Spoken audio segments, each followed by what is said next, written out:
We're recording, right? Yeah. All right, beautiful. We're live. I love it. I Yeah. love it. Well, dude, thank you so much for having me here. It's been, it's going to be a really cool episode because I've wanted to come on your show for a long time, and really grateful for you having me on. It's been cool to see you continue to get better and better at interviewing, and a lot of the guests that you have on, I feel like I'm learning new topics that are kind of like ancillary to what we do on the Meat Mafia podcast. But I think that's a beautiful thing about Austin is it's this really cool collection of shared interests and passions and topics. And so, dude, I appreciate you. And Thanks, it's been man. amazing seeing your growth in the podcast. But yeah, man. So from New Jersey originally, and played college baseball.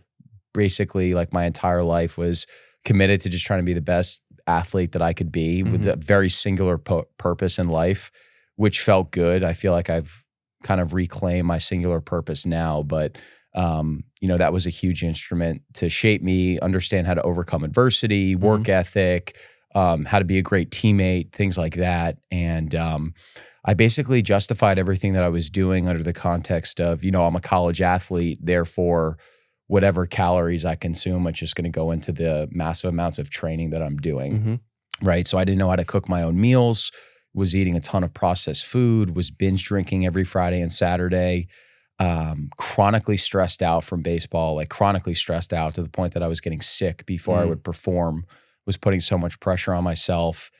And so I think a culmination of all those things led to me when I was 21, starting to realize that there was something internally with my body that wasn't right. So really how I blew up physically and metaphorically was that I was working a financial services internship in New York City.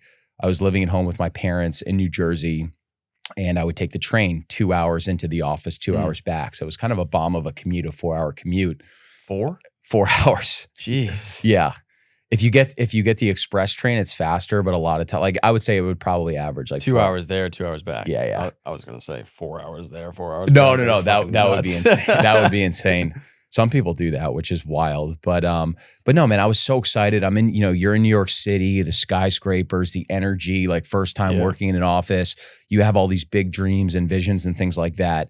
But I noticed, like in the beginning of that summer, the train rides were becoming more uncomfortable because I was starting to have to use the bathroom like frequently.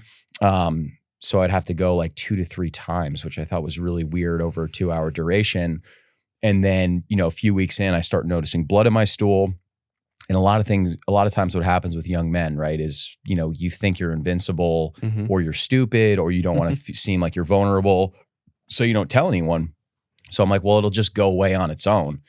And obviously it didn't go away on its own. And so the summer is progressing. My symptoms are getting worse and worse. And it's like, 4 times a day, 6 times a day, 8 times a day, 10 times a day. And I'm like, all right, I seriously think something is wrong.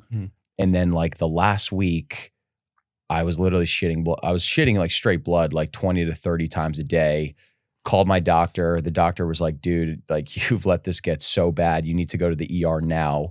So the last day of my summer internship, I took an Uber like an hour to my local hospital and got a colonoscopy and got, diagnosed with full-blown ulcerative colitis. And so you were talking about autoimmunity, which has been, autoimmunity in the US has skyrocketed over the last 50 years, which I'm sure we'll talk about. But essentially, your immune system is fighting against itself. And any disease that you hear with itis just means that it's severe inflammation. So I had ulcerative colitis, which basically means that your large intestine, your colon, through this process of autoimmunity, just develops severe inflammation in the form of ulcers, like bloody ulcers. So you can't really metabolize any of your food. You're not processing anything because you're just like shitting blood constantly. And so you lose weight. Some people have to get their colon removed or parts of their intestine removed. I think they caught it right at the point that I was like too far gone. So I had still lost 30 pounds and was in really bad shape. But what they tell you with all these autoimmune diseases, which is really interesting, is that they're incurable, right? I know you've heard me tell this story before, but the doctors are telling you like the best possible outcome for you is for you to go on remission in the form of these drugs. So I was immediately on a cocktail of steroids, oral medication, and then there's this like really heavy biologic drug called Remicade. And basically you get that administered through a blood infusion every 8 weeks. And that medication is supposed to like is supposed to keep you in remission. Mm. And so what I will say, and what Western medicine does a really good job of, is when shit hits the fan, they do a really good job of treating it, right? So I think even had I known about carnivore at that point, I think I really needed Western medical intervention through the form of those drugs, because I was like that sick and on the verge of death's door. But the doctor is not telling me about anything about diet and lifestyle. Like I actually have I have vivid memories of being in the hospital bed and him saying to me, like, I think you have just a genetic predisposition to this. So like, don't beat yourself up. Like, regardless of the foods you were eating, the lifestyle practices that you had, you probably still would have gotten this disease anyway, which made me feel good at the time. Flash forward, you and I are just talking about literally drinking 10 to 15 to 20 drinks a week, eating like absolute garbage, chronic stress, right? It's like I went to Babson, which is a great entrepreneurship school in Boston. It's like $80,000 a year. And I'm like, the lifestyle that I lived in college was abysmal. And I'm sure you probably feel like that too. Oh yeah. I mean, I didn't have major symptoms like yourself. And I know Robert, when you were on his podcast, he talked about how like he also didn't have those types of symptoms that were as major for him to have to go to the hospital and take all these medications. But yeah, I started drinking and I started smoking weed, and I was usually a pretty healthy eater growing up, but I still ate McDonald's, still had Wendy's, fast food, would have different, I would have junk food. And when I went to college, I continued the habits of smoking weed, drinking. And then I think there was this stage where you get to college and you're essentially, you're now becoming a man. Like you're now trying to figure out what is your path, what are you trying to do. And I just buried myself in alcohol. Like I drank like a decent amount every single weekend. And I think there was like a combination of just not really, for the majority of my life, expressing unexpressed emotions or having like an outlet to be able to, just find like certain activities, hobbies, different things. And I had a great time, but I ate unhealthy. I drank way too much. And I got to a point where I thought like I really was sacrificing my mental health, my emotional health. It was compounding. And I think his name's Tucker Max. Yes. He was just on Tucker Carlson. He was talking about his whole path of being a womanizer. And he did it like I think up to his early 30s. And he could tell that it was compounding emotionally for him. And so for me, there was certain breaking points where I was like, dude, I'm just like, I don't know what's going on. Like I would literally, there was a few times I had like panic attacks for the first time in my life. And I think it would always happen directly.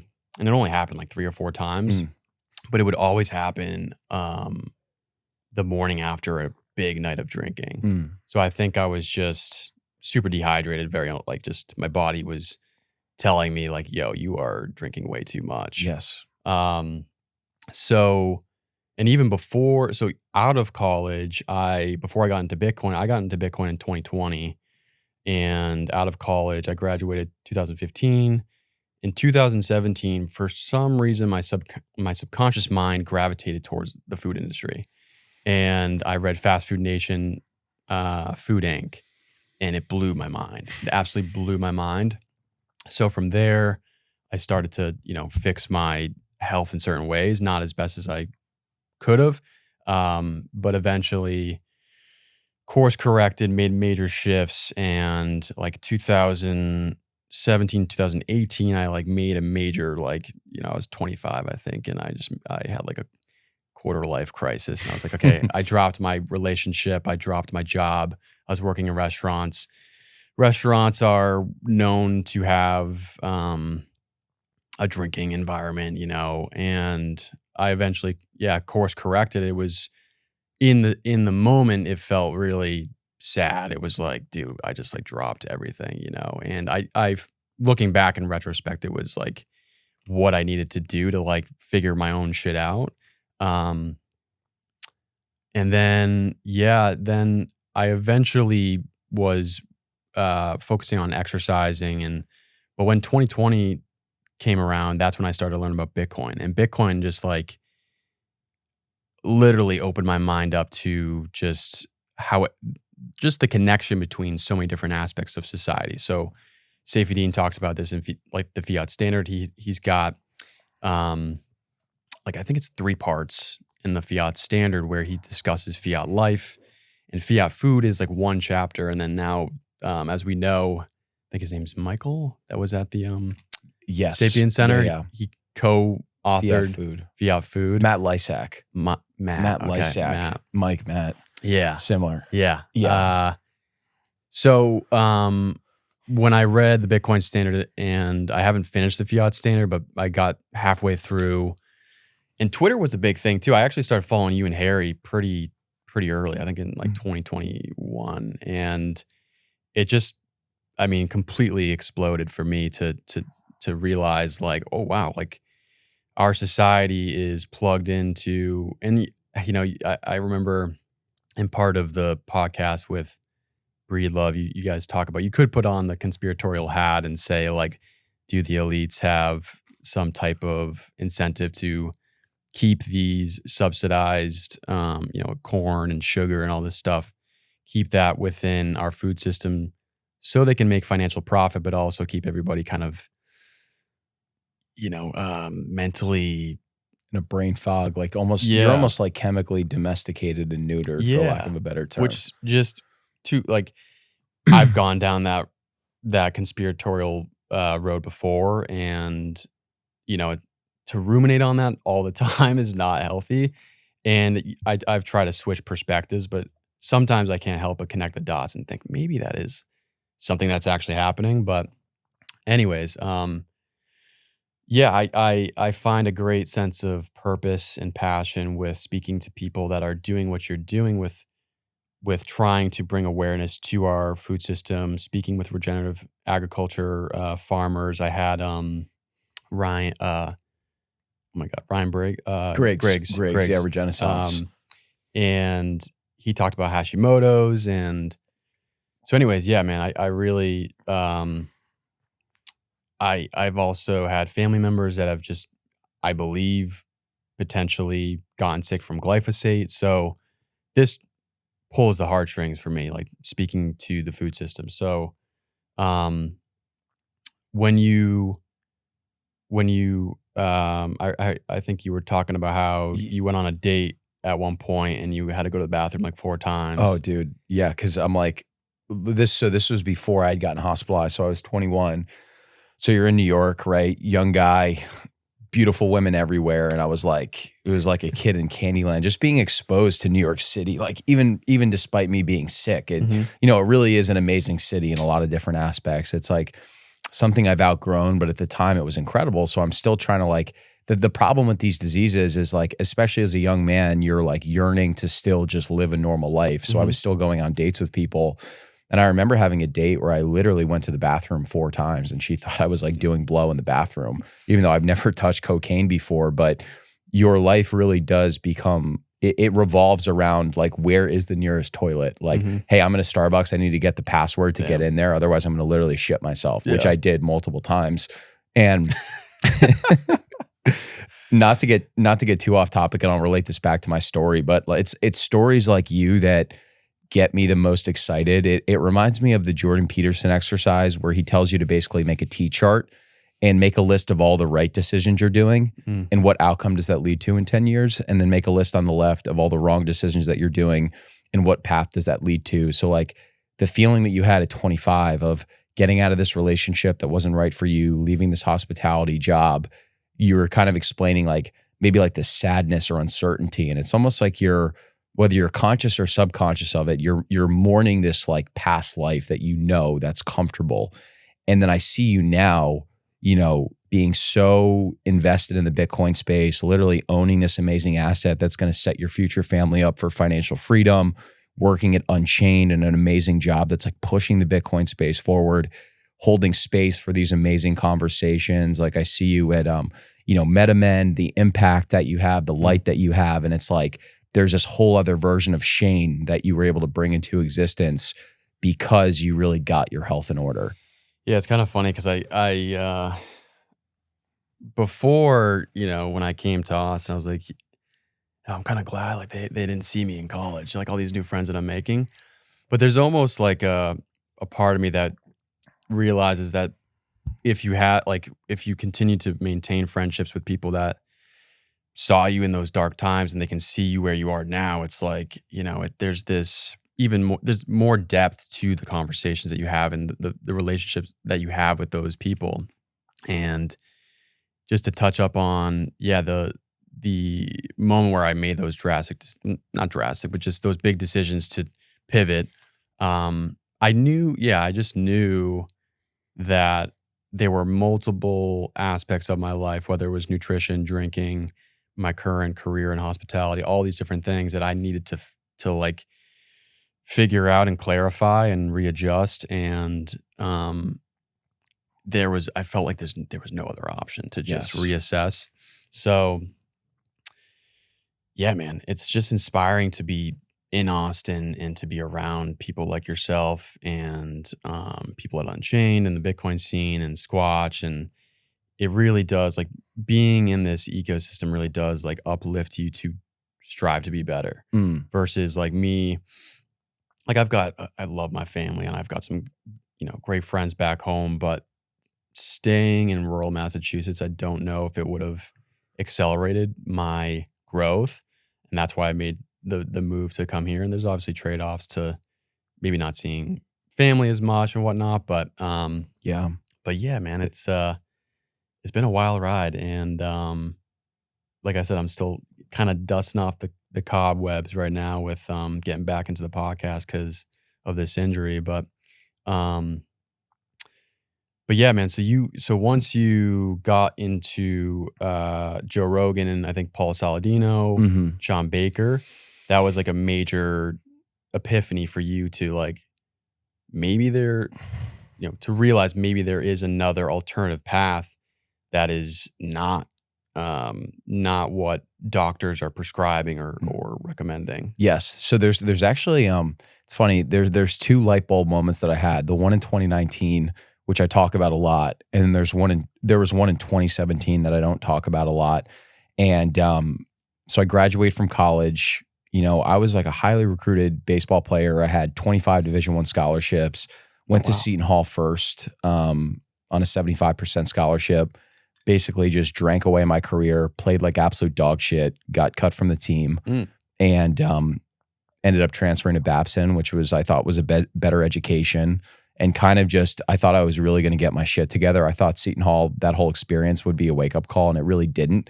I really like fell into that Boston drinking culture and ended up getting really, really sick. Yeah.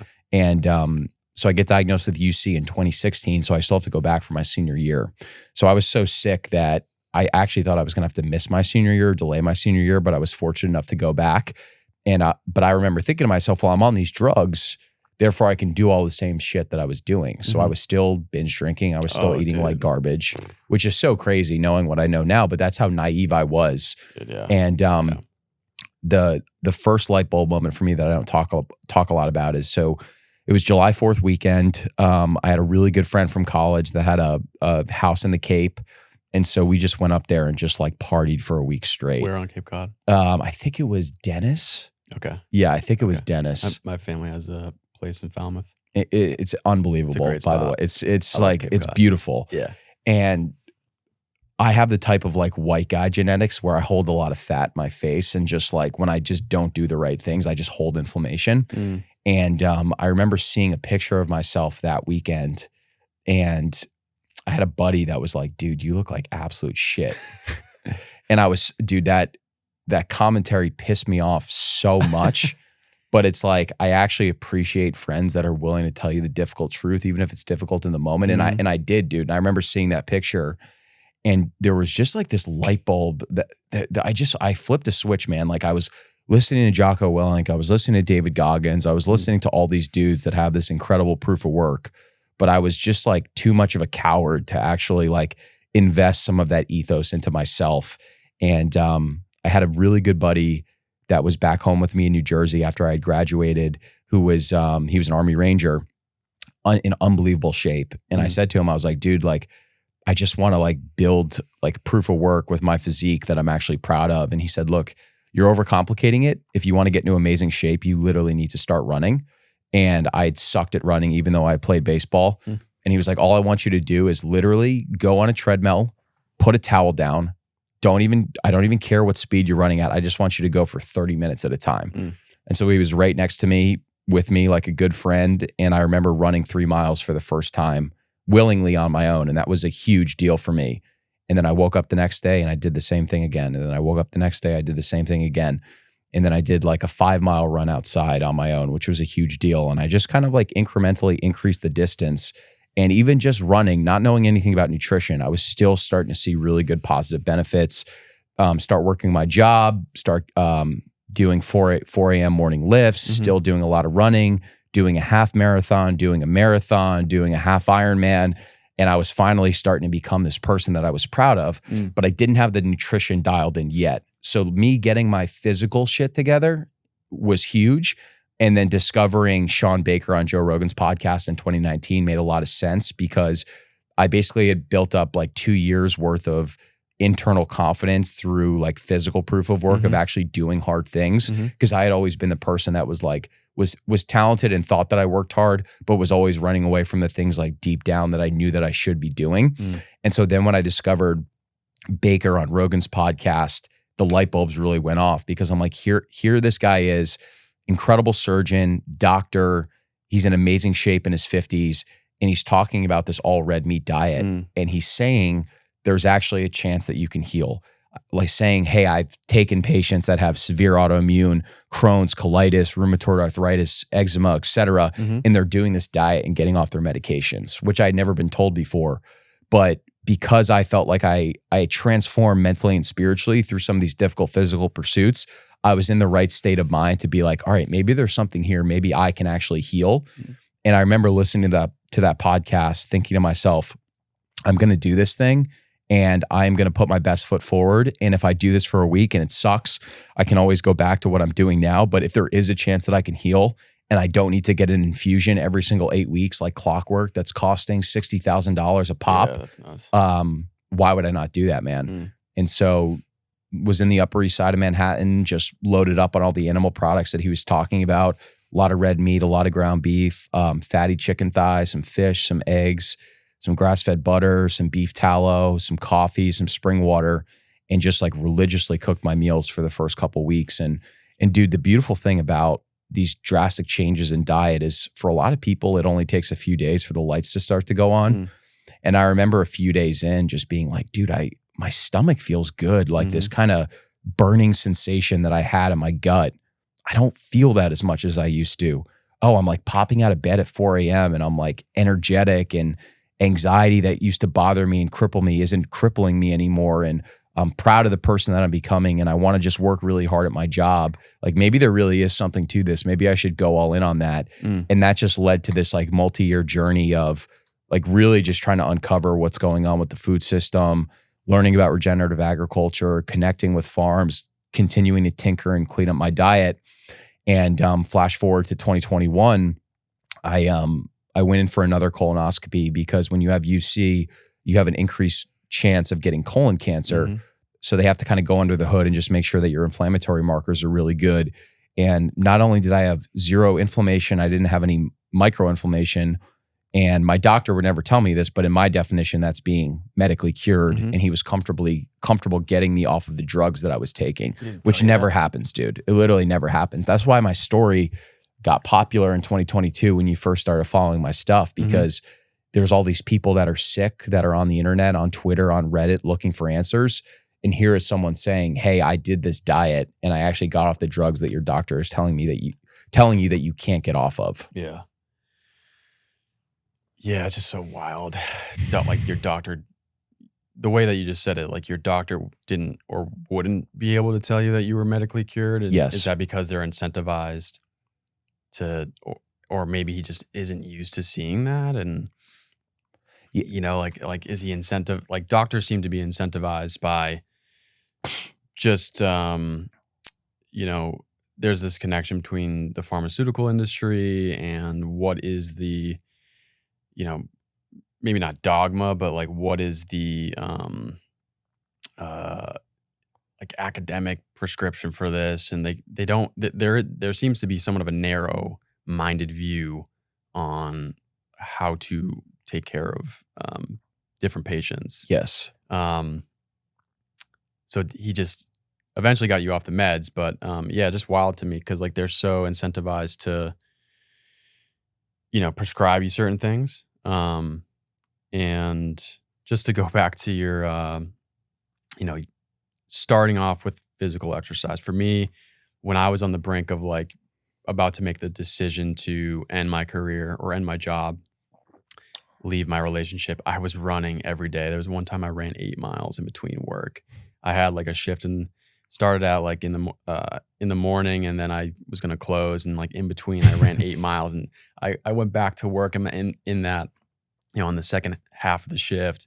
And I told someone, they were like, you literally ran 8 miles in between your 10-hour shift. And I was like, yeah, because I was just mentally, I think, and emotionally in like this moment of strife, and running got the gears going. And I've heard Chris Williamson speak to Pierre Morgan about what to focus on when you want to improve your mental health. And I think Chris and Pierre had differing opinions.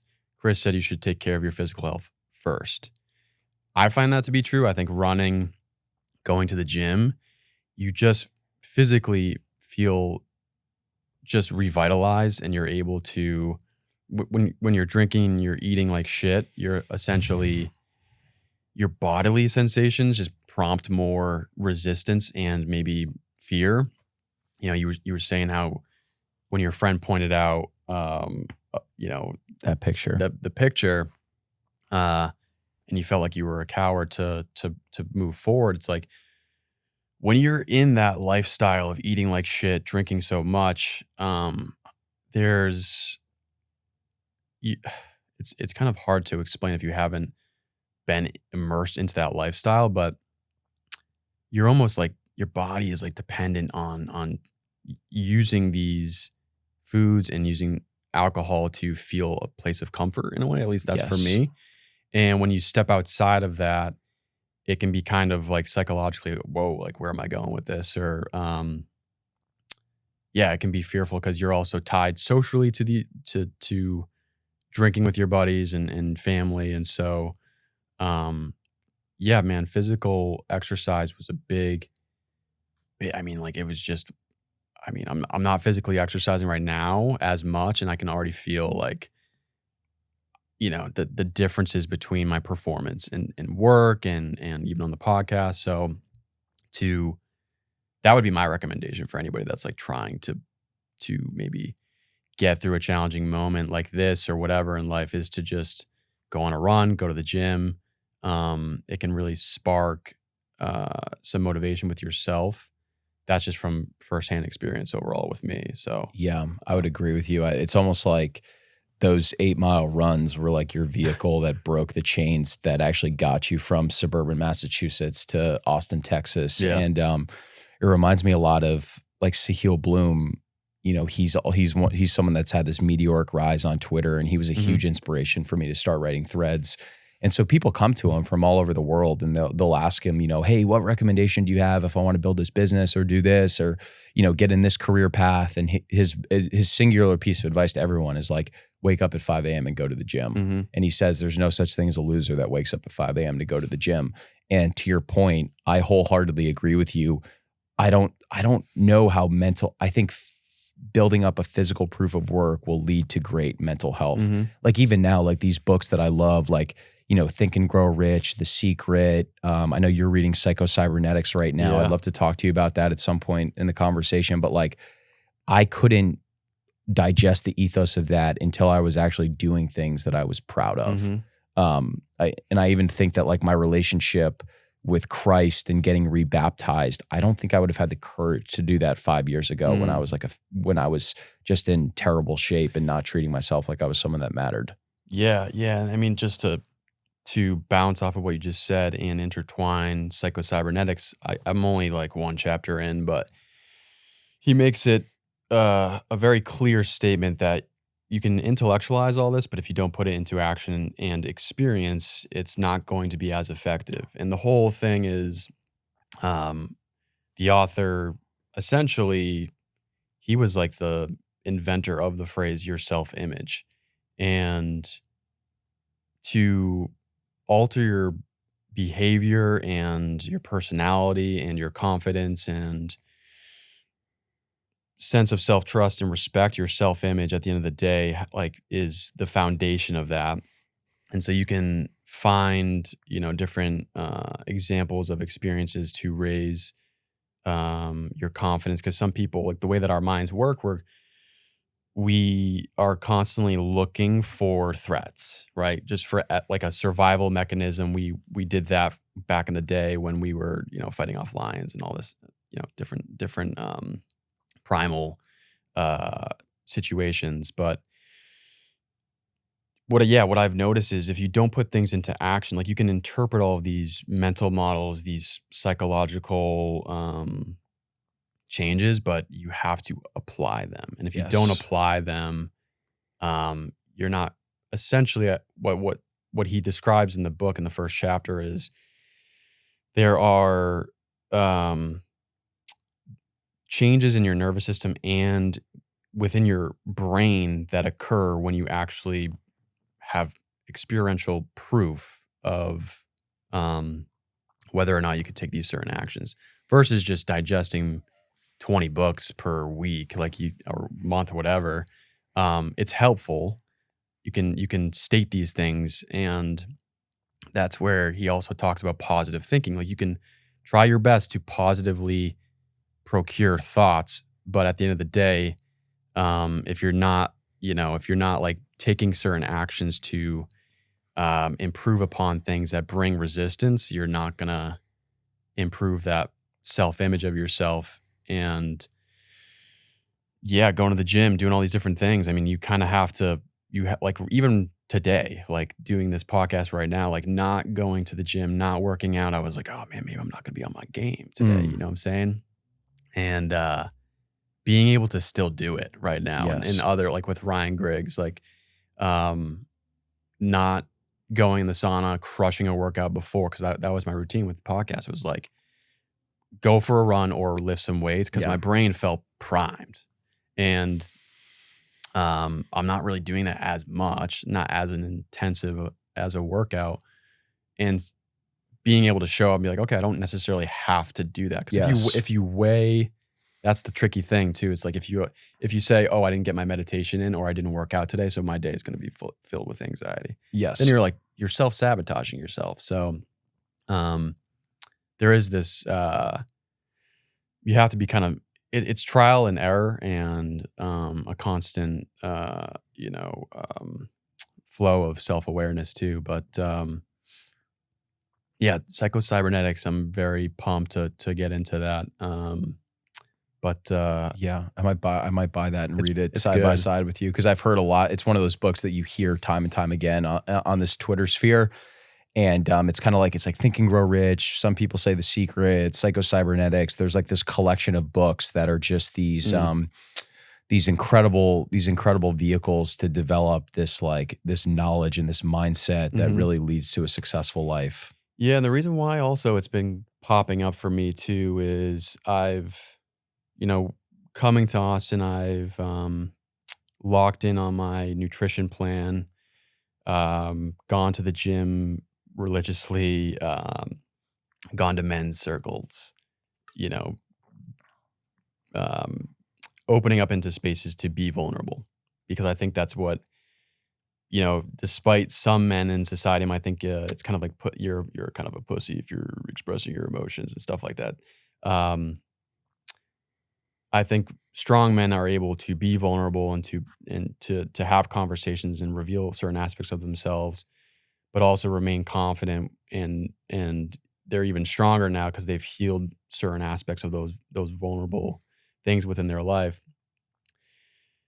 Doing all these different things, nutrition, physical exercise, going to men's circles, and then also doing these plant medicine retreats, these with Jay Azeltine. Those plant medicine retreats, they can resurface things that you didn't realize you were holding on to. And so I've done a lot of work to look at them and to do my best to process them and really trying to express emotions or letting go of certain things that you're holding on to. And what I've learned is that, I mean, oh my God, you just feel, seriously, you feel lighter. I actually did, I've done those plant medicine retreats were helpful with making me feel lighter, but also like somatic breath work as well, where you can kind of just, it's a space where you can kind of let shit go. And I literally, one day after a somatic breath work, I texted my buddy and I was like, dude, I'm seriously walking and I feel different when I'm walking. Like I could just, it was kind of incredible. And it's hard to conceptually describe through words. It's more, I mean, you just have to experience it, in my view. But anyways, through that journey of looking at these things that you kind of need to look at and to heal and to express, and even going to church, I'm sure, is just a great way to look at the stories of Jesus Christ and the Bible, apply that to your life, and look at those things and heal them. And for me, it's been a great journey, but there's certain moments where I've ruminated too much on those things. And then when you ruminate on those things for too much, your self-image, and you start to kind of, it weighs on you a little bit, right? And so Psycho-Cybernetics, Dan Koh's book as well, I've just recently bought. It's for me to be able to understand, okay, I've looked at these things. Now it's time to really train the mind to obviously not deflect those things, but to not constantly bring them up, and then that diminishes your confidence and your stat or your way of being on a day-to-day basis. So this is a book that can kind of psychologically amplify in a more stronger, confident way to act in life. And that's kind of the stage that I'm at right now, is like, I've done all these things, and it's always a constant process of improvement. But over the course of, like, I would even say the past 8 or 10 episodes, I felt like after a while, I was like, maybe I'm just kind of harping a little bit too much on this. We're always healing. And I hear people say that, and like that may be true, but to a degree, I felt like it was somewhat lowering my self-esteem. If you're, because in a way you're maybe focused on being broken in a way. So that's why I'm kind of stepping into this and speaking to you and yeah, man. It's a balance, bro. Yeah. It's a balance. And you go through seasons, right? It's like, you go through these seasons of, you sitting in these ceremonies and being very open and vulnerable and kind of healing the darkness. That way you can then go out into the world and shake the trees and kind of leave the dent that you want to have too.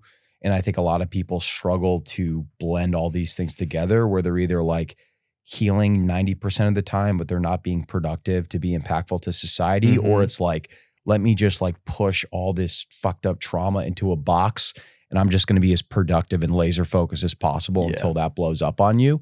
So neither is correct. But if you can find that beautiful blend, which I think you're doing right now, it's like, that's when you can really be dangerous and really make an impact. Very well said. I had Seth Rogers on. I don't know if you met him. He's created, well, I don't know if they're doing it right now, but they did a podcast, him and his brother, Texas. Oh yeah. And I had him on, and he was talking about how like people are always like, people that are in the spirituality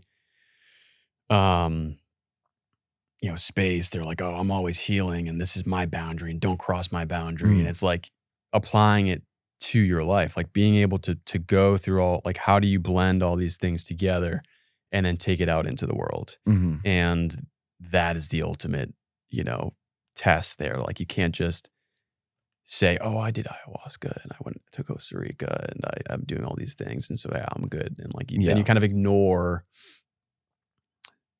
applying those into society. Like, that's not how it works. You have to be able to go out and apply it. I feel like, You know what's interesting? I've been thinking about this theme a lot the last 2 months. I think that plant medicine and Christianity are actually more similar than people realize because they're they're very misinterpreted. Where like 'cause I've never sat in ceremony before, but I know a lot of people that I respect that have had breakthroughs, right?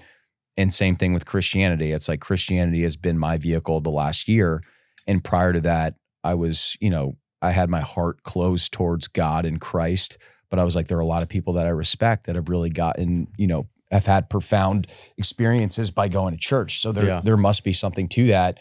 And so what my pastor said to me is like, because a lot of people will have a very negative experience at church, or they call it church hurt or something traumatic that happens to them. And it just completely shuts their heart. It completely closes their heart to God and to Christ.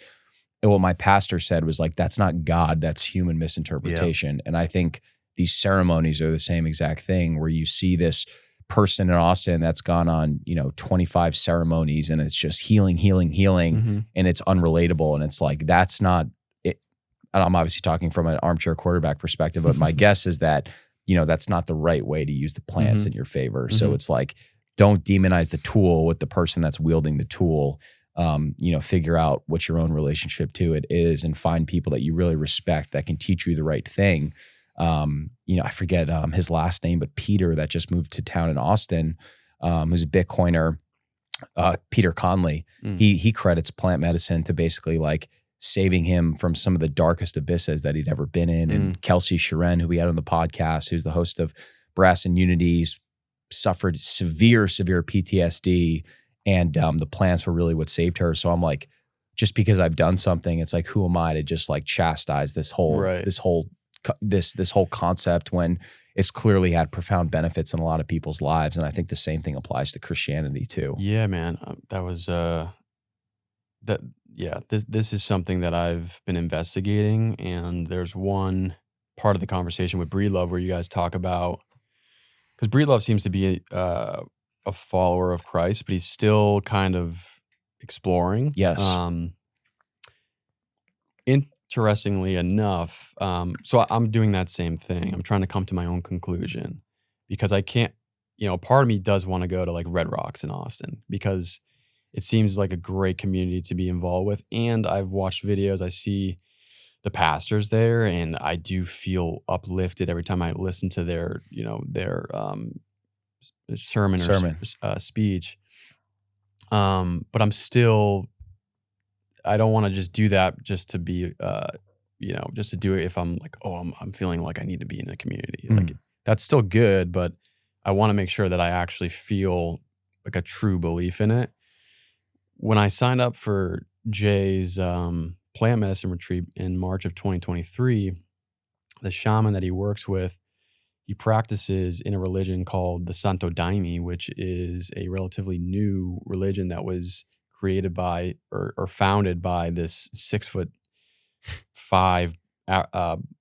black man in the jungles of Brazil. And it's their belief that they think, and just to provide context, like using plant medicine, it is a tool, right? And so like when you go to a concert, right, you can go to a concert and go see Simon and Garfunkel. You can go to a concert and go see Insane Clown Posse. And those are two extremely different platforms, different vibes, or different, the essence of their musical performance is way different. And so in a way, the shaman is this holder of this container, and how he uses the plant medicine is extremely important.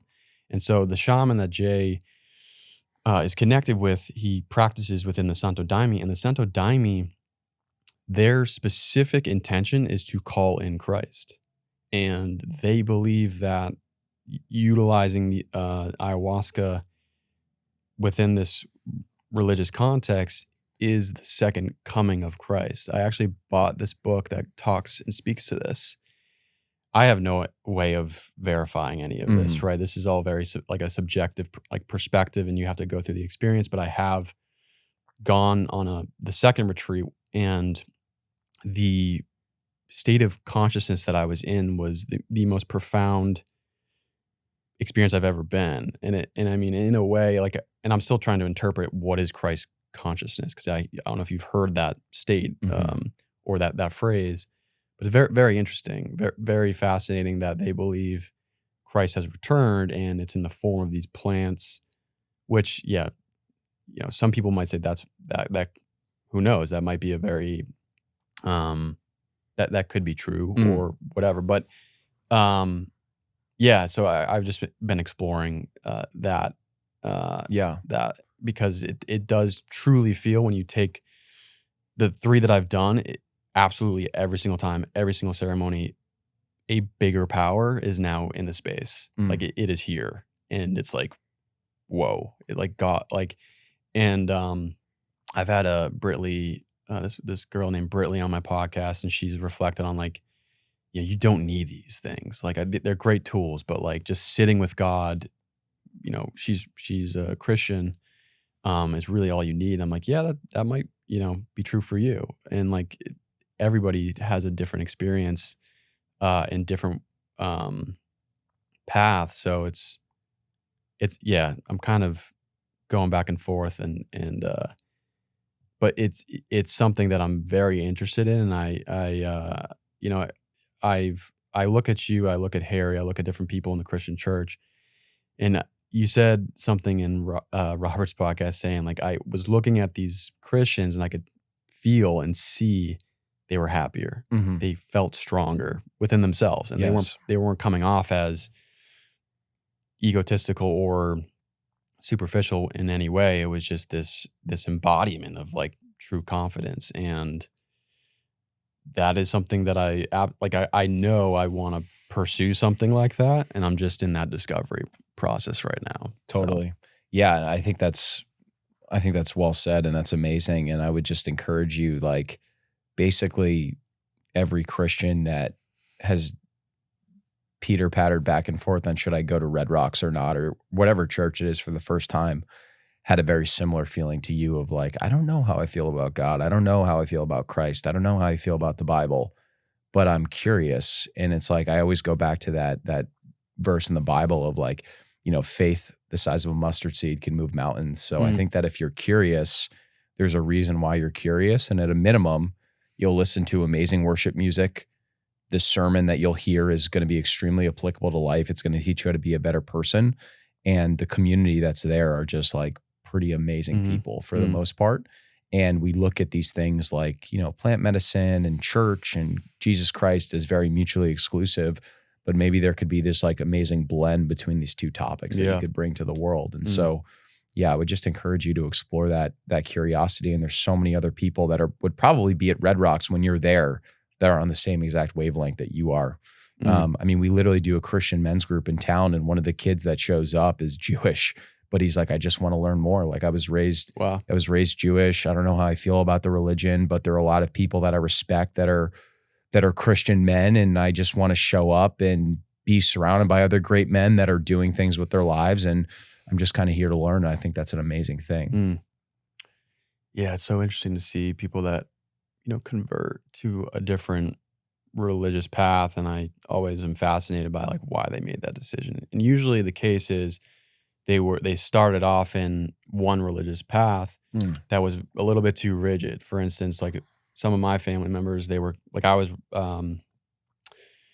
baptized in the Catholic Church. I got my first communion, but then my family kind of lost faith. And I think it was because, you see news headlines of the Catholic Church around the world where they're, molesting little kids. And you're like, what the fuck is going on here? Like the church has become somewhat of a egregious thing. And like you said, I mean, that's not God. That's human nature, I think. Definitely. Just kind of going off into a negative direction. So yeah, seeing people make different decisions to go into a different religious path is fascinating to me. And so learning about these various different religions,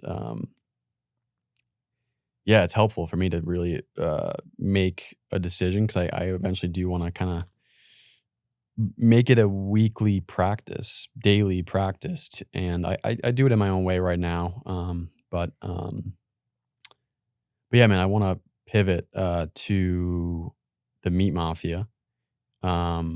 and your entrepreneurial route. So for me, with this injury, I've been going through the trenches. I wouldn't say it's dark, but it's been like a super challenging. Like I've been on the brink of saying I'm not going to do this anymore. I wasn't going to do this podcast, kind of losing my motivation. And I wrote a blog about this. It was helpful for me to write about the inner transformation that I've been going through. And I'm like wondering, at one point I was wondering, did I start this for the wrong reasons, the wrong intentions? And because as a person doing this, you want to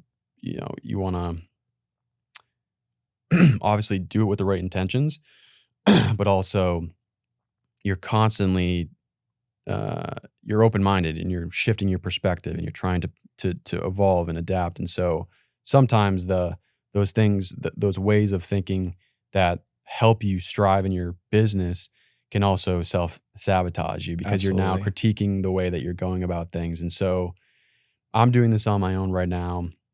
I see you and Harry, you guys have been crushing it. And like I said, I've been watching you guys for at least 2 years. It might be even 3 years. I mean, I was following you guys before you guys had the Italian Mafia. Yeah, when we were anonymous. Pictures, yeah. And so I just wanted to hear your perspective of persistence and resilience and moving the needle, because I love what you're doing with Noble Origins. I had, a smoothie before I came here. I have it every morning now, and That's amazing, dude. I've been drinking Noble Origins for I think at least 2 months now. Great way to start the day, because I was fasting in the morning. Mm-hmm. I would like wake up at 5:30, 6 o'clock in the morning, and I would have my first meal maybe around like 11 a.m. to noon. And for me, having like just an adequate amount of protein within the first 30 minutes of the day just feels better for me. I don't know, some people might have different perspectives of that or different experiences of fasting and then having their first meal 4 hours after. But for me, it's better. I just feel better. So anyways, you guys, I didn't find out until recently. Are you guys doing a ghostwriting agency as well? Yeah, we also have a marketing agency. Okay.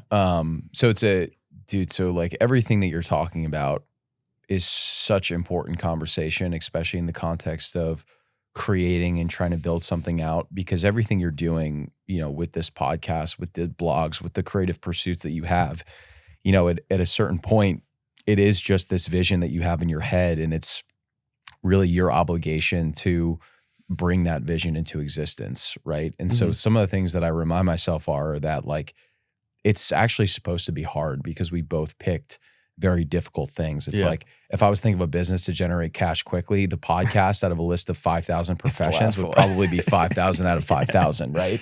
Yeah. You don't get the quick pops of a Twitter thread that goes viral, the traction of a great Instagram post. Yeah. It's like, dude, you could have Rogan on your podcast and that episode would probably blow up and you would probably gain subscribers, but it wouldn't just immediately catapult you to success. It's just this game and this war of attrition. And one of the things that I said on Robert's podcast is like just finding those things that you can't not do. And I actually took that from our mutual friend Noah here at Squatch. And so, when he wrote his second book, History of the Hero, we actually kind of like emceed a panel that he was on where he did a talk about that book. And I think I asked him the question. I was like, what recommendations would you have for, new writers or creators that have this passion and they feel like they have this unique talent, but they're struggling to bake that writing into their 24-hour time period that we all have throughout a day? And he was basically saying, he was like, I can't not write. And I just make the time to do it. And sometimes that's the morning I put in 2,000 words. Sometimes that's at lunch. Sometimes it's 11 o'clock at night. But like, either way, like I just have to do this thing. And that definitely strikes a chord with me. And I would think that it strikes a chord with you, where when we started Meat Mafia, I really didn't have any vision for how I wanted to grow it outside of the fact that like, I just wanted to help people get healthy, share my perspective on the food system, and just create something that was uniquely my own, right? Like whether you're in hospitality like you were, whether you were in tech like I was, when you're in this corporate job, it can be an amazing thing. But I think a lot of us men are just dying to create something that's uniquely our own and own something. And so for me on Twitter, that was the first period of my life where I really felt like I was putting something out into the world and making a dent that was mine. And that was enough to just keep me back and going all in on it. And I think I did have this blind faith that eventually it would materialize into something financial. But a lot of people don't know this, man. Like I was at 50,000 Twitter followers and I still hadn't made a single dollar off of our brand, right? Yeah. And so you have those natural doubts and reservations of like, am I just not cut out for this? Do I not have the mindset for entrepreneurship? But I was like, no, dude, eventually if you keep doing the right things and you keep connecting with the right people and putting out valuable content, that shape will materialize into something that will financially benefit you too. And that's actually why we started this ghostwriting agency, which a lot of people don't know that we have. And we're going to start publicly talking about it more. But our first 2 podcast sponsors followed us on Twitter and they said, you guys write amazing content. You've clearly grown your brands from nothing. We've never found an agency that we can work with that are great copywriters, but really understand the heart and soul of our brand and the health and wellness space the way that you guys are able to. Would you be willing to just grow our Twitter accounts behind the scenes and we'll pay you this amount of money per month? And so those first 2 clients were an easy way for Harry and myself to get a little bit of cash flow in so I could quit my corporate job to focus on compounding Mafia. And that's grown into this, this agency where we have, 6 employees. We have about 14 clients. And the cool thing about that is it allows us to be the voice of a lot of these brands in the health space that have a great product that contrasts, these 10 publicly traded companies that monopolize everything in the food system. It gives us a great way to really amplify their voice, their marketing, sell more product, kind of be the visible pushback to that. But it's also a great way for us to keep cash in our pocket while we're growing the podcast. Right. Yeah. And then, Noble was also just something very natural where the more we did the show, 300 episodes in, a lot of times when you listen closely enough, your audience will tell you what they want. And we were just getting a lot of recommendations for, supplements, protein powders. What do you guys recommend? And Harry and I had I remember this conversation just saying to ourselves, why are we going to affiliate for a brand that we kind of believe in when we could just build something from scratch with our nose to tail philosophy, this ancestral philosophy that we actually own and can get this amazing experience in CPG. And so that's really how a lot of these things started. So I think for you, I would say at a minimum, you've probably built incredible contacts. You've helped your listeners learn about brand new topics. It's helped your public speaking ability. And it's given you that mindset of like truly being a creator versus just an employee for someone else. And maybe it's you go full bore at the podcast and the show blows up. Maybe the podcast is just a gateway to something else like it was for us. But I just think you have a lot of momentum going for you, whether you realize it or not. And if you have that feeling of I can't not do it, and maybe this decision doesn't even make sense, but I just love doing it and I just trust that God will paint the right path that I'm supposed to be on. I think that's all the proof of concept that you need, dude, because for years it was like just scraping by, not making money, working this job, just wanting something that was my own. And when I finally had that, I was like, this is such a unique opportunity. I don't want to piss this thing away. Yeah. I mean, there's a lot of different things you touched on, like the blind faith. I mean, that feels like that is there, the drive to want to keep doing this and not, that part of the blog that I recently released, I was talking about how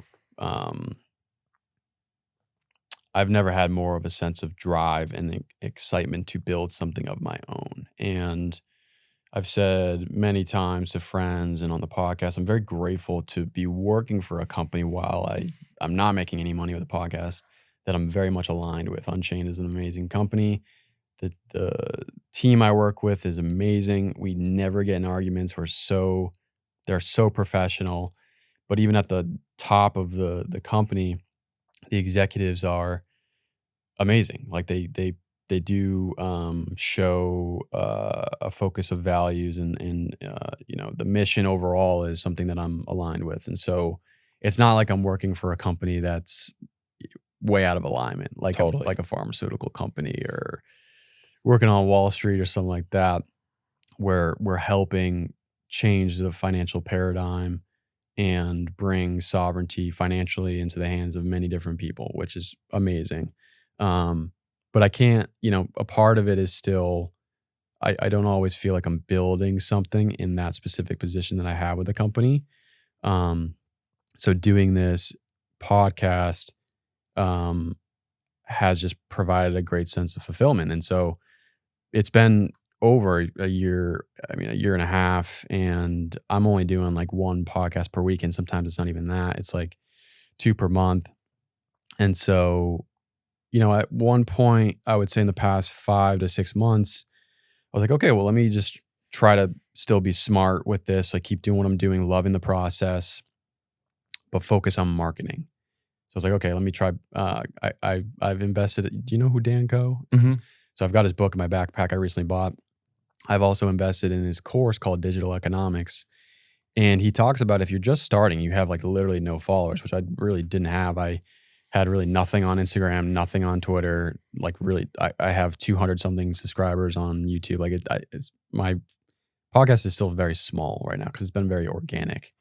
So I started to say, okay, how can I be a little bit strategic here and grow and not like focus on, I want to be huge right now, but like just keeping the, like trying to make it grow a little bit better than it is, in which the foundation for the first 2 years is going to take a while. And you kind of see that with Chris Williamson of the Modern Wisdom podcast. Like he went from, it took him the first 3 years to get like, I don't know, 100,000 subscribers, and now he's at like 2.1 million on YouTube, and like he's gone from 1 million to 2.1 million in such a short amount of time. And that's like the power of compounding, like exponential compounding. So I started to just, for every guest, I would release a piece of content, one per day, like a quick short with the long form podcast. And I would do like an Instagram promotion. Like you can just pay $50 or whatever for that clip to be seen at a wider audience. And then I was looking at different agencies where you can invest a certain amount of money and they can help put your posts into a wider channel using like hashtags and all that stuff. And I was just like, I don't like this, because they were just like, they say, we'll promise you real growth, and it wasn't real growth. It was just all fake accounts. And I was like, this doesn't feel good. I don't want to do that. But so throughout all this pursuit of marketing, I was really gradually, but more and more and more gradually, focusing on the KPIs, focusing on the growth. And I started to get more and more frustrated. And I was just focusing on the external aspects. And I've heard, like if you're focused on how many followers and these external gains, like like it's a losing battle. Yeah. And that, for me, like that started to happen a little bit. I was like, I still love the process, and I started this thing because I just knew it just felt right. I was like, I want to do this, but I strayed away a little bit when I wanted to kind of focus on the administrative aspects of building a business, like marketing, like psychology, all this, these different things, sales and whatnot. And so when I injured myself, I was able to kind of take a step back and realize where I kind of made a mistake of just focusing too much on those externals, which I feel were compromising my art flow within this moment, like within the podcast conversation. So yeah, how have you guys been able to balance that? I know you guys have I don't have a specific niche of like regenerative agriculture and the food system. I do talk about that a few times in the money system and spiritual growth and stuff. But how have you guys been able to, maintain at certain points in your business, like maintaining doing all of the back end stuff while also focusing on the quality of the conversations, the mission, and not really sacrificing your integrity with what you're trying to do? It's a good question, man. It's a hard question too. I think that where I'm fortunate is having a business partner like Harry is very helpful, because we both have unique strengths, our unique weaknesses, the things that we're both interested in. Like there are definitely a lot of similarities and there are definitely a lot of differences too, where Harry loves the back end work of like, how do we kind of produce this podcast in a way that it's the best product that it can possibly be, and creating, you know, great Instagram clips and infographics and things that really grow the account and grow the podcast, where it's like, I draw the most energy from finding out who are those guests that we should be having on the show and also holding space for those conversations. And then I also really enjoy the business aspect of building Noble and finding new clients for our agency. And Harry does too, but I think he really enjoys like the creative aspect of like really building the media brand, where I really enjoy like sales, relationships, people, things like that. So I think having that dichotomy between the two of us where you can lean on a partner is really, really helpful. Which isn't, that's not as applicable for someone like you.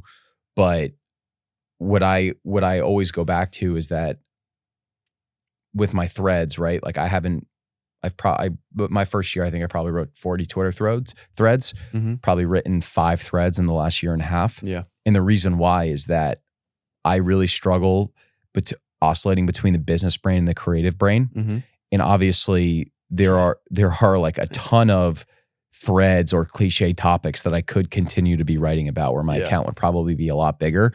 If something doesn't inspire me or light me up, I would just prefer to not do it at all. Yeah, that's the key. I'm comfortable just staying to the sideline and people being like, hey dude, where have you been?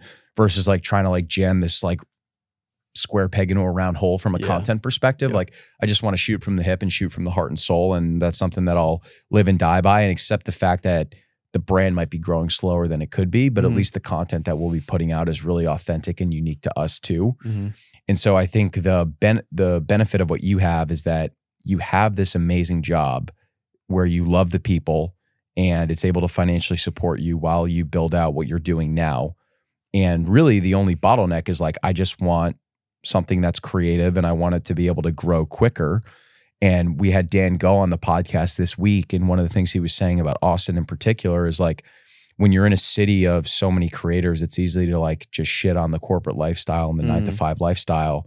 When he's like, I think more people should be doing that, balancing between two. And then when the time is right, you'll know when you need to go all in, right? It's like, you might hit this point where you're perfectly supplementing your unchained salary through this podcast and your pursuits, or it might be a fraction of that, but you see the writing on the wall, you see the potential, and then you actually have to quit your job to grow this thing to what it can be. But when I talk to you and I see your content, it's so clear that you just like love to be in the moment and hold space for conversations, and you're very curious too. So it's cliche advice, but if you could just continue to fall in love with like getting the best guest on, having the best conversation, spreading it word of mouth, because 86% of all podcasts still are spread through word of mouth. If you can just have so much fun with that process and then just trust the fact that like you're still making great money at your job, and eventually I will hit this point where I can go all in and really own something and create something that's mine. I think that's the best possible framework. I think you're just putting a lot of pressure on yourself. And it's so easy to, when you're in a city of Chris Williamsons and all these other people, and then you remind yourself that like, you know, his first 3 to 4 years, it was a completely irrelevant podcast. And then he started getting on the Jordan Petersons of the world and guests like that. And then his brand completely blew up seemingly overnight, but it was like 4 years to get to that point too. It's just this whole game is just a war of attrition, dude. But if you can really just fall in love with the creative process and do things that might even be irrational to other people, that's always been the thing that's served me the best over the last 2 years. Yeah, man. And you know, back to Chris Williamson, you know, he's grown so much, and he's created his own product with I forgot the name of the drink that he has. Oh, I know what you're talking about. Like Nutonic or something. Nutonic. And then he's up in the game of his cinema production. So I don't know if you've been watching his episodes, like past 6 months, 7 months, like the quality of the cinematography is fantastic. And then recently he had Peter Attia, Tim Ferriss, a few other guests on, where he's got this like, dude, I mean, it's like this visual screen, like visual cinema essentially around the entire studio. and there's like a call, like they can put these different scenes in the background, like a jungle scene or like a coliseum, and he just kind of changing the game with podcasting in that way. But that's a vision that I see, like not necessarily doing what he's doing, but like creating my own product, like you guys have done with Noble Origins, trying to find some type, because I really lean towards the regenerative agriculture and these different products. Like I, alongside drinking bone broth, eating eggs, mainly carnivore diet for the most part. I also use Nose to Tail's skin food and hair food. So like I don't put any. I'm very conscious of. There's a holistic health institute called the Check Institute. Paul Check. He's incredible. And what I've heard is like you should treat what you put on your skin as if having the principle or model of like, would you consume it? Which is pretty wild to think about. A lot of people put tons of stuff in their hair. I mean, I would always put gel in my hair, shampoo, conditioner, soaps I used, have artificial coloring, all these different things. So now I really have just seen all these different products blow up, and to be able to create something on my own is like super fulfilling. And then maybe creating or writing a book and all these different things. So I know we're past 10:20 right now. So no, we're good, bro. If you want to keep going, or if you want to whatever, cool, man. I'm good till like I have another like 30 minutes. So sweet. Okay, great. The biggest thing that I've learned in the product space, by the way, is that I knew literally nothing about CPG, right? I don't know. I knew nothing. I didn't know what ROAS was. What is that? It's like just return on ad spend. Okay. So for every dollar in, what are you getting? And from a marketing perspective, Gotcha. So if you're paying $1 to acquire a customer, what are you getting on the back end of that too? I knew literally nothing, but I was confident that I had a brand that was resonating with people. I had immediate customers that I've provided a lot of free value to, and I knew that whatever product I would end up creating, I was confident that I had earned their loyalty. And I would just find a way to make this work. Mm-hmm. And so I hear you talking about skincare products and Twitter. You've seen all these guys and girls build an audience and then build a product and completely transform their life. Mm-hmm. Like Van Man is the perfect example of that. Guy was literally living out of a van for a year, had no money in his pocket, took like the last $1,000 that he had and placed an order for his skincare company, which was tallow and olive oil and a few other amazing things, spun up this nice little brand, put together a shitty Shopify site, and just started pumping content. And now he's doing literally millions of dollars a month. Wow. I think it's the best time period ever for guys like us to be entrepreneurs. Mm-hmm. And I think that if you have this idea that's like, that's coming back to you, I'm pretty confident that for $15,000 total, you could have like a product with 1,000 units ready to sell that would start like getting those Shopify dings in. And once you make that first dollar off Shopify, and it allows you, oh my God, dude, it's like a shark with blood in the water. And then you just figure it out. Like as soon as I got that first purchase order for Noble, we literally just, we placed an order for 1,500 bags of product, had no idea how it was going to sell. I wrote a Twitter thread on the first day that we pumped Noble. I think that generated 14K in sales, and then we've just been off to the races from there.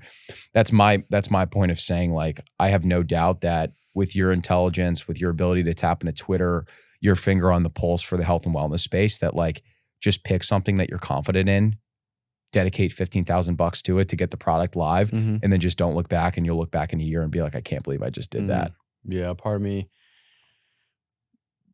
has somewhat of a block with like creating a product because my following is not like, I don't have as much on Twitter or Instagram and whatnot. And so like I feel obligated to like build that before. Yeah. And so then I can create like a thread or, release a post about that product. So, but at the same time, you see Mike Mignon and his mangoes, and like he doesn't have a big following, and he's just been blowing up his product, and with the help of the community that he's around, and so yeah, that's definitely something that I want to that I strive to build alongside this, but I think it's going to take some time. So yeah, a couple other topics that I want to get into. So going back and pivoting to,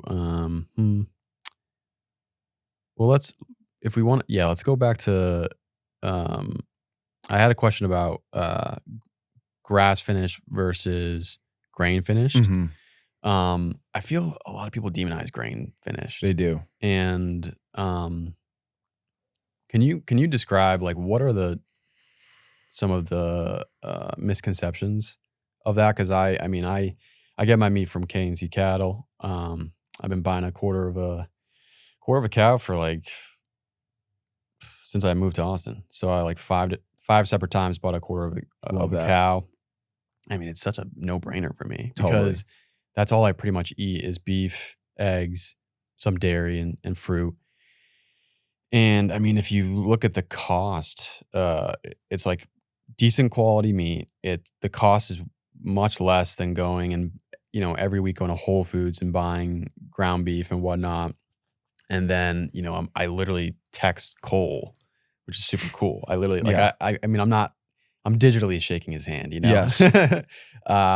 But it's just such a cool thing to have him or have the people that he works with literally deliver a quarter of a cow to my place. Mm-hmm. And then have that for me, it lasts like 4 to 5 months.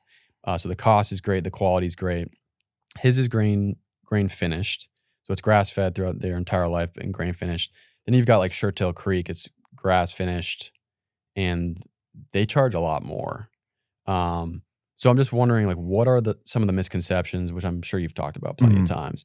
Because I haven't really I think I've maybe looked at a couple threads, but I don't know, like you're in this space a lot. You've done a lot of research. You've spoken to a lot of different ranchers. Like what are some of the differences and the misconceptions within this, within the grain finished and grass finished? It's a really polarizing topic, man. And it's really tough to get accurate information on it because everyone is saying something different, right? We just attach ourselves to these dogmatic beliefs. And that's, the person that's ultimately losing out is like the person that's trying to lose 30 pounds and get their health in order and just trying to get started. Mm-hmm. And so the model that I subscribe to is the model that I'm taking from Ann and Weldon Warren of Holy Cow Beef. They're a grass finished operation out of Lubbock, Texas. And they're amazing. And they sell a bunch of beef in Austin. Incredible people, Christian. I've learned a lot from them the last 2 years, but they subscribe to the good, better, best model for beef. So the good is that all red meat is good, whether it's shitty factory farm beef in the outer aisle of the grocery store for $5 a pound. That is still better than any of the processed crap in the inner aisle of the grocery store, right? So all meat is good.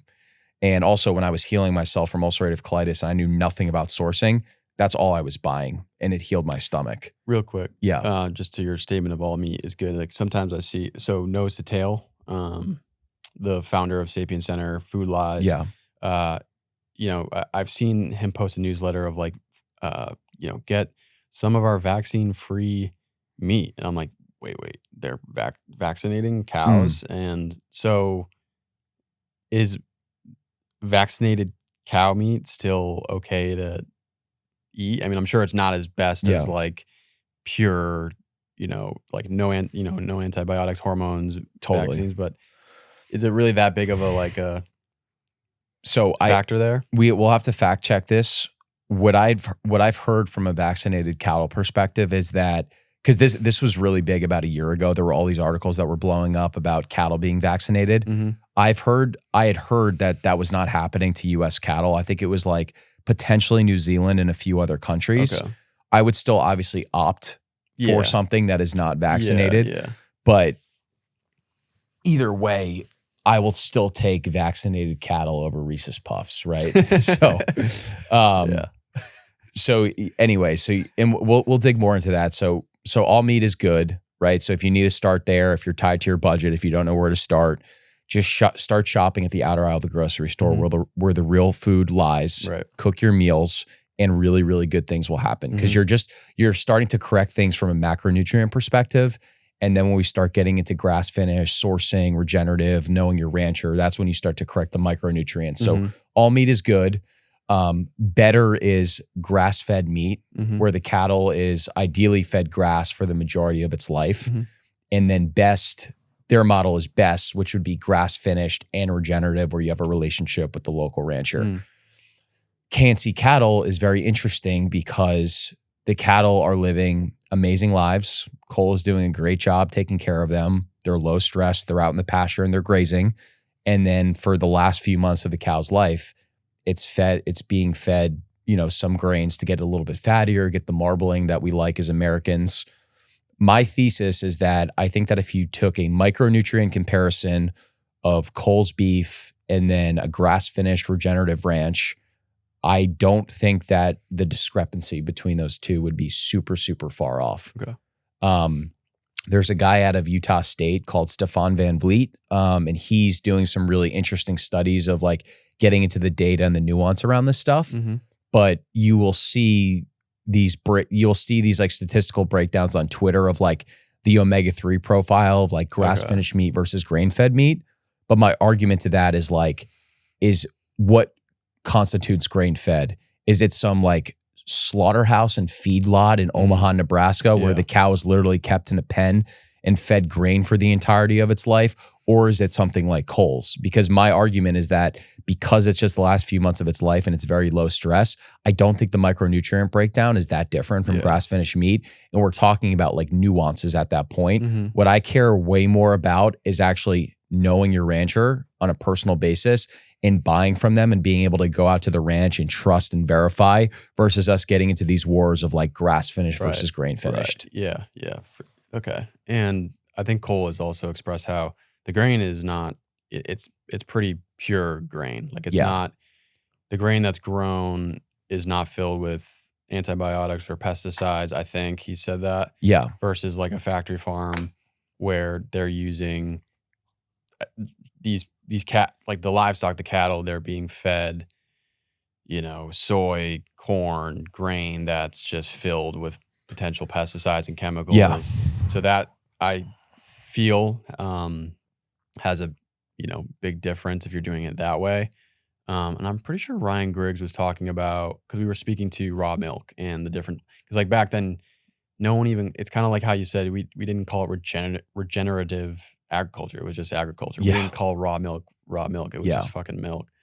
And that's because I think back in, I don't know if it was the 1800s, Ryan said, but there was a certain point where we moved a lot of the livestock into just, it was like, it was like these pens, dude. Pens where they got really unhealthy. And then there was literally some type of blue substance in the milk that caused people to be sick. So they freaked out.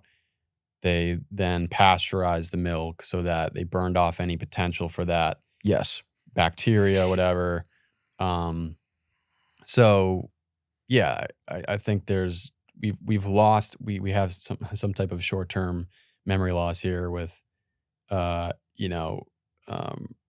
back to how, and this is kind of maybe getting to my next topic of regenerative agriculture and how that was just always the way that we raised livestock. And we've kind of lost, like, we've just changed our food system so much in a way that doesn't feel natural. And yeah, I mean, I'm not really that particular when it comes to grass finished. Yeah, there are way more important things to be spending your time on versus is it grass finished versus is it grain finished. I just care about, do I trust the rancher? Do I enjoy the taste of the beef? And do I feel good after I eat it? And is my blood work improving the more that I eat those things? Yeah. Versus like, Paul Saladino, who's like, if it's not grass finished, then you're doing something wrong. And I just think that that's complete. It's complete bullshit. And I'm the perfect testament to that. Of like, I was literally eating cheap budget meat, and I got off drugs that were costing $400,000 a year. Yeah. And you have to be relatable and approachable, dude. What I always say is there's two phases. The first stage is like understanding what real food actually is, which is like single ingredients that are actually grown by God. And then the second part is like the sourcing and the nuance to this whole thing. But step one is still more important than step two. And you're never going to get to step two without step one. Right. Yeah. Paul Saladino, love what he's doing. I love what he's doing. I feel like he does get towards somewhat of the not extreme side, but like I've gone from, wow, Paul Saladino has helped me so much. I used to take his supplements too, Heart and Soil supplements, and I felt the best. I was also making many different changes. Like I stopped eating, I literally was doing bone broth every morning, eggs and beef, maybe with some yogurt or whatever fruit. And then I would take his Heart and Soil supplements and doing like making all of that, that abrupt change in my diet and using those supplementations. Oh, dude, I felt so good. I was feeling so good. But there are videos, and I love watching them, and I think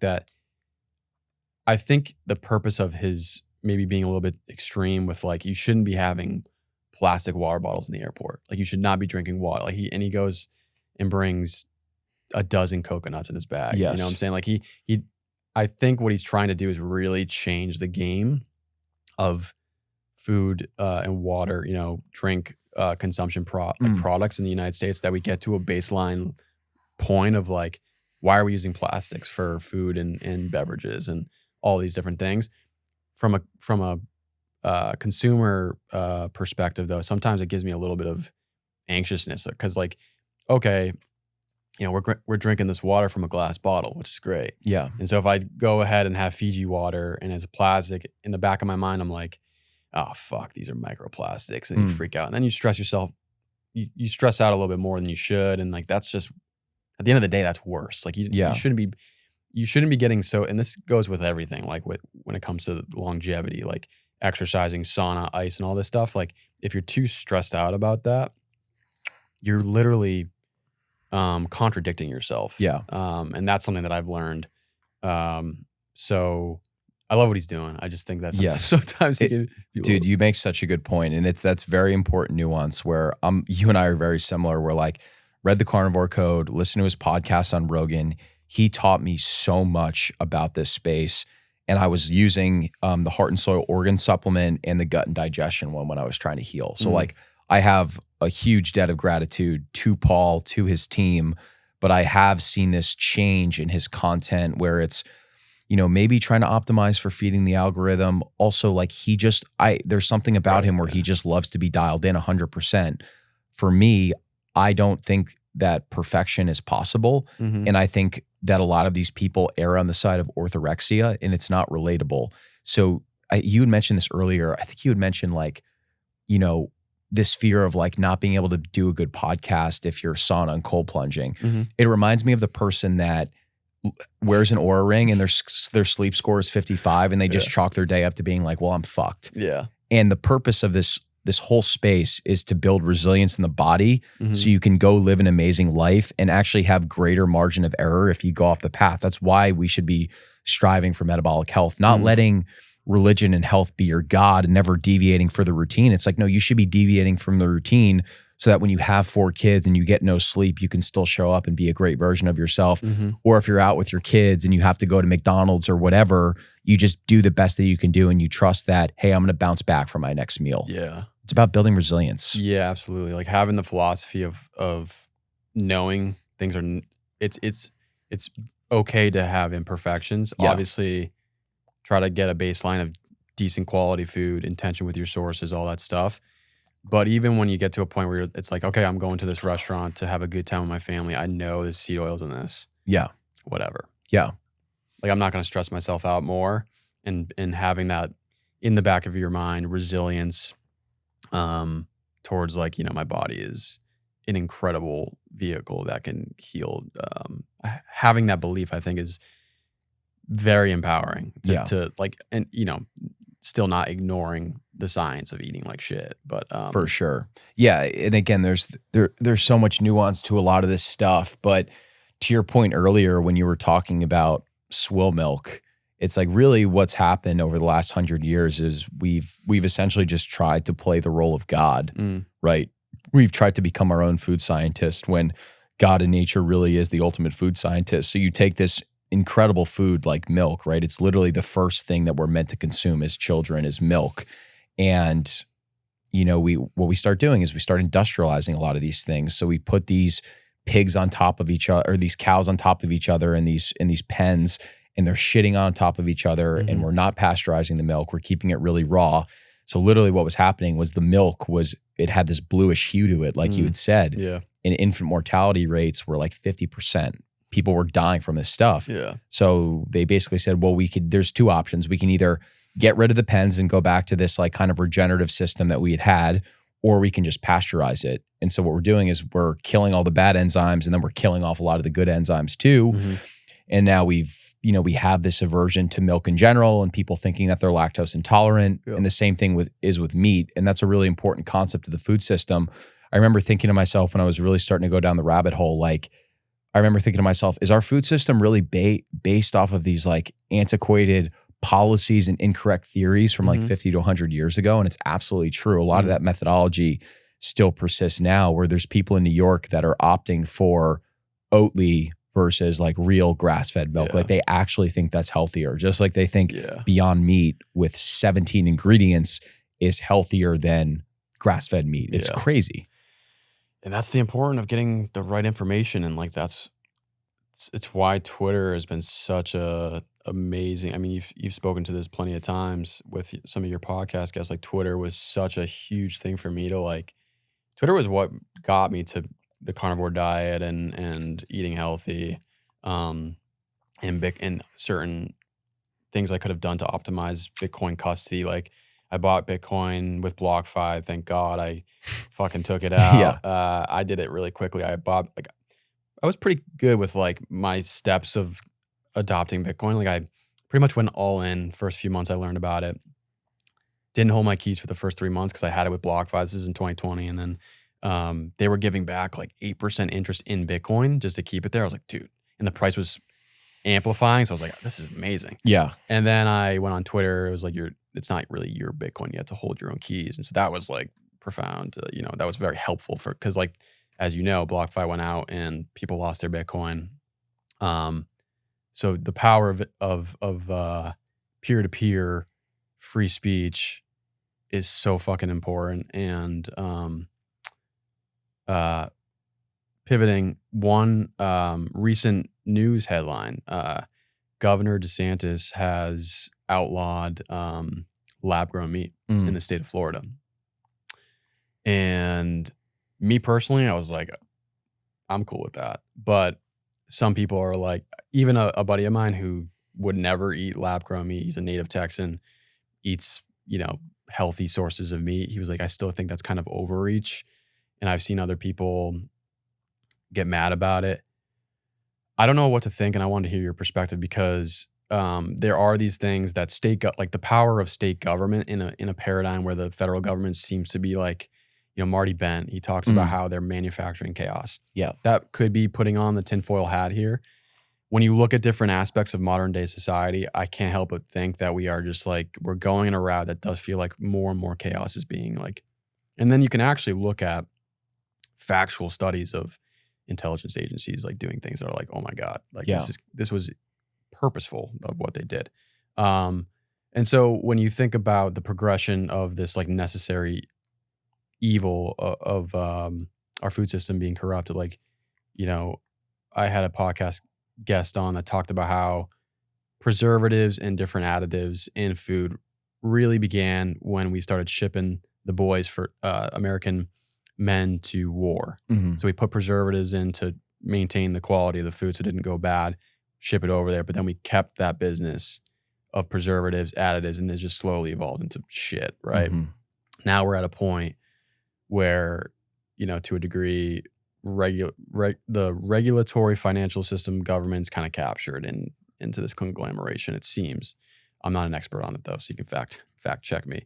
So I wonder, like, because there's certain things that happen where the federal government tries to create laws that are clearly like a violation of maybe our Constitution, and the food system has gotten, I feel, captured. And you can, put your 2 cents in here with like how, there's like 4 big corporations that own the majority of the meat packaging, and 10 other corporations that literally own all of the food in the middle of the aisle.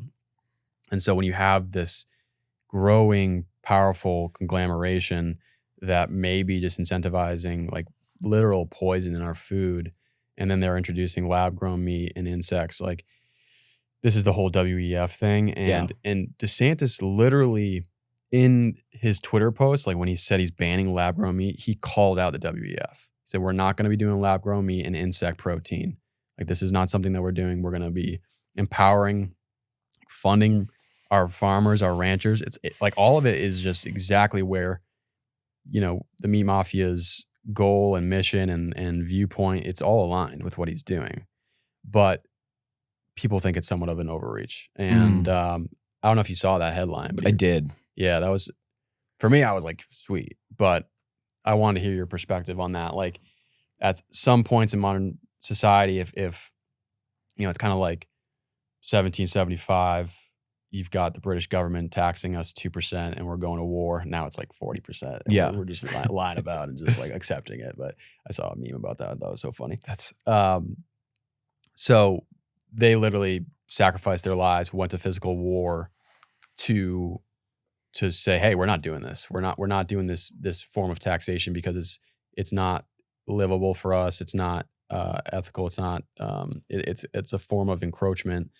So in the modern day society with the food system and maybe some things that are happening in other aspects of politics, the economy, what do you think about DeSantis like doing something like that from a state perspective? I didn't think about it through the lens that you just brought up, but I think it's a really good point. And, we've seen this immense pressure on meat consumption really within like the last decade. And I think back to, have you heard about like the C40 cities? Kind of like, I think Austin was going to be one. Yeah. So it's really like a climate agreement that a number of cities around the world have signed where the goal is to limit, carbon emissions as much as possible. And part of that agreement that's baked in there is kind of this like silent demonization and the limited consumption of red meat as well. And I believe the goal is to bring red meat consumption down to 0 by the year 2040. Which just seems insane. We had this guest on, Jay Gualinello, that talks a lot about this, who'd actually be a great guest for your podcast too. And so he still lives in New York. God knows why he still lives there. But he said that he makes the choice to, when he buys meat from ranchers, he pays in cash. Or if he's at the grocery store, he pays in cash. So like, if there is introduction of central bank digital currency, nothing can be attributed back to him. So when I see DeSantis doing what he's doing, that's clearly a very visible pushback to all this bullshit that's happened over the last 2 years. But then you bring up the good point is the just thing to do to have a visible pushback, or is the real representative of American ethos and ideology to be like, just encourage people to consume whatever they can consume, not try and ban it and allow consumers to make the right choice. Yeah. But it's like when you see this pressure that's being put on, if it goes like air, water, food are the 3 most important things, and people are actually trying to attempt to take away your right to nutrient density, it's like I understand where he's coming from too. Yeah. So I haven't fully, but it is a really interesting question though. Yeah. But lab grown meat is fascinating, right? Because the ideology behind lab grown meat would be this. It would be like if we take Shane and we take your cells and we put you into a lab and we grow like the exact height and dimensions of Shane, but you're sitting in a lab for your entire life before someone eats you. So you're not getting exercise. You're not getting exposed to external stress. All these factors that make you human or make cows, the lab grown meat isn't getting exposed to it, but they're saying that the nutrient profile would mimic that of meat when it's, number one, it's not true. And number two, there's all these other factors that determine the nutrient density and the bioavailability of meat that can't be replicated into a lab. So again, it's like we're trying to play God for something that we can't play God for. Huh. Yeah, I haven't gone too far down the lab grown meat thing, but it just feels odd. Feels odd to like, try to play God when we can just go back to regenerative agriculture, try to make that more of a scalable thing across the country and the world. Yeah. How long would you say a quarter cow lasts you? Me personally, I mean, I'm not like a giant guy. I mean, I'm 6 feet, $160. But it depends. Like it could be 4 to 5 months. Yeah. Yeah. So think about that the majority of your calories are coming from this, a quarter of a cow from a rancher that you have a personal relationship with, that's growing food 20 minutes away from you, that's incorporating regenerative practices, that's literally like, improving the quality of the soil. He's connecting with local consumers. He's bringing back biodiversity to the land, to the soil, the reintroduction of all these species from having cattle grazing and pooping and acting as natural fertilizer. And then I'm just thinking to myself, like, how is that bad for the environment? Yeah. Oh, it's actually really good for the environment. Yeah. And it's actually something that's very like not scalable, but very replicatable. That's something that Will Harris talks a lot about from White Oak Pastures, because the common question that he gets is like, is this model scalable? And he's saying that scalable is implying a comparison to the industrial food system, where instead we should be thinking about things in terms of like being replicable. So he's like, there's no reason why other farmers in other neighboring towns and counties can't be doing this, and also getting like these microprocessors, one microprocessor per county, and then people just rely on their local food system to be able to eat. Yeah. I think that's the better question. Yeah, solid point. All right, man. Well, I think that's a great way to conclude. I also have to pee so bad. So dude, I'm sorry. I gotta, but thank you for coming on. Appreciate you. I really look up to you and Harry. Just the way that just the mission that you're on, but also how you operate as men. You're just a great role model for men that are, my age, or even younger. So it's really important to have more people like yourself doing what you're doing. Yeah, I'll just give you the floor to just, if you have any message for people, that are either on this route to either create something for themselves, or if they're on their own health journey, what is like the message that you would give to them? Yeah. And I'm going to keep this quick because I know you have to take a piss too, but I think that when I hear your story and I hear my story and the thousands of other people that I've interacted with, I think the conclusion that I formed is that health and fitness is really one of the fairest pursuits ever, where like, you might be at a job and you think you're talented at it and you're doing a good job, but someone based on the connection that they have or something unforeseen happens and they get promoted over you. Baseball, you can work as hard as you possibly want, but there could be this Dominican kid that's drinking Coca-Cola and throws 97 miles an hour, right? It's not necessarily fair. It's just the way that life is, where fitness is one of those things where that if you put in enough iterations of eating the right foods and cooking your meals and exercising, I think everyone has this like God-given right to being in amazing health. And through that health, you develop this proof of work, this confidence in yourself that can fundamentally transform your life. And that's why we do what we do. It's not to be healthy for the sake of being healthy. It's like, if you imagine putting over the right reps over a 6-month time horizon, you can literally transform your life. Like everything we've done with these different businesses, the brand, et cetera, that's come from the other side of actually getting our health in order is like the building block first. And then you get confidence to go out and like actually make a dent in the world. And I think all men and women, we just have this like innate desire that we really want to make a dent in the world and own something that's ours. And my message is just that it's absolutely possible. And you need to put yourself in the arena to actually be able to make that change that you want to have. Fuck yeah. So that's it, dude. Fuck yeah. But I appreciate you, bro. I appreciate you making space. I love the way that you record. Like I said, I'm a huge fan of your podcast, and it's been really cool just seeing both of our shows grow. And I would just encourage you to like, dude, just take that fire in your belly as you're getting healthy and just fucking go all in on it and see what happens, dude. Yeah. It's great. Things are going to happen. Appreciate it. Yeah. Cool. Peace.